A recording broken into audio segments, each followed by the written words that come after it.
In small groups, Ukrainian soldiers are crossing the river Irpin, joining the month-long battle to keep the Russians out of Kyiv.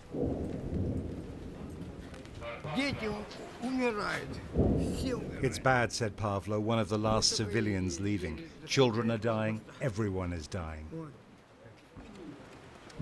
Only a few other civilians are coming out of the ruins. Slava emerged, desperate to save her dogs. Thousands of civilians came this way when the war started, but now this whole area has been swept up by the fighting.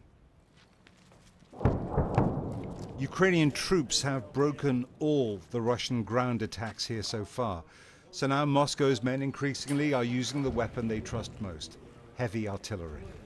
We were here about 3 weeks ago, and there is a massive difference. Look at the devastation around this area. It's been hit very heavily.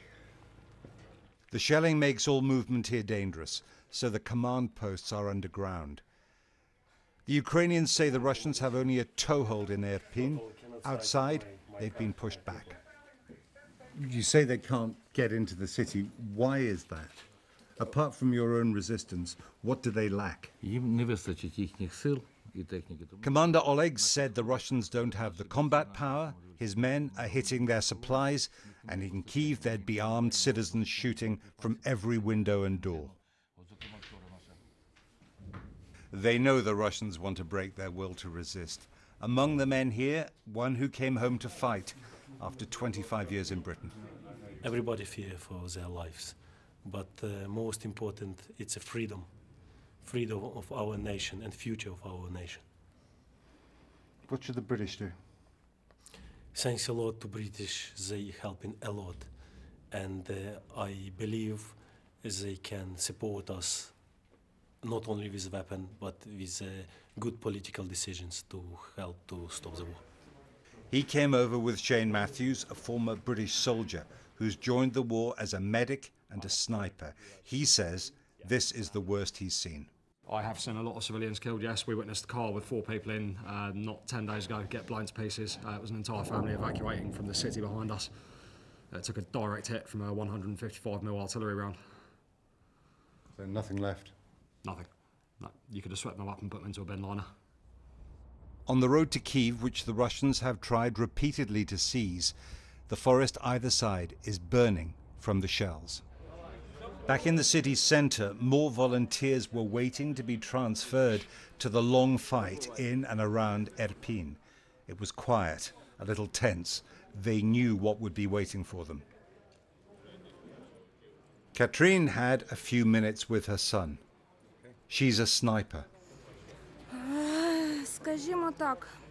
She said his name is Nikita. He's 18 months old. I will kill, she said, to protect his future. The war has changed everything for these volunteers, for all of Ukraine, and the world now feels more dangerous. Whatever happens in the battles that these soldiers are going to fight, it's clear already after a month that this is the biggest threat to international peace and security in decades, and the consequences, the impact of this war is already being felt beyond the borders of Ukraine. The younger ones were born when Europe was hopeful in the 1990s. The men in their 60s grew up when this city was part of the Soviet Union. It was time to say goodbye. The old drumbeat of the Cold War, of the risks of confrontation between the big powers, is back for a new generation. The buses left for the front line.